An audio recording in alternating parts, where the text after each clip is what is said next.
एक रब कोल मैनू फरमाइश की है मौलाना बदरी साहब ने कि जेड़ा तुसी ना उत्थे खलो के कलाम पढ़िया मौलाना अपना अली हजवेरी रहमतुल्लाह अलैह दे मज़ार ते ओ सुना दियो।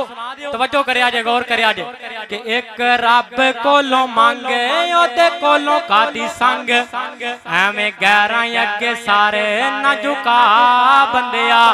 हो तेरी गल बन जानी तैनू लग जाने रंग, एक बारी ओदे दारे उत्ते आ बंदिया। उंगलां दे पोरे कैवें रब ने जोड़े, प्रिंट अलग ने डिजाइन अलग ने।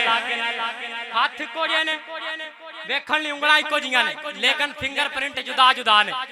रब दा कुरान भी कह रहा बला कादरीन अला अन नुसव्विया, बला कादरीन अला अन नुसव्विया, बला कादरीन अला अन नुसव्विया। उंगलां दे पोरे कैवें रब ने जोड़े, प्रिंट अलग ने डिजाइन अलग ने। वो पानी दे कतरे तो इंसान बनाया, वो नक्शे अलग ने ते नैन अलग ने। ओए छाड़ शिरक दी झरी सब ओदी कारागरी, ओए छाड़ शिरक दी झरी सब ओदी कारागरी। ओते जिया कारीगर कोई विखा बंदिया। एक रब कोलों मंगे ओदे कोलों कादी संग, एवें गैरां अगे सारे ना झुका बंदिया।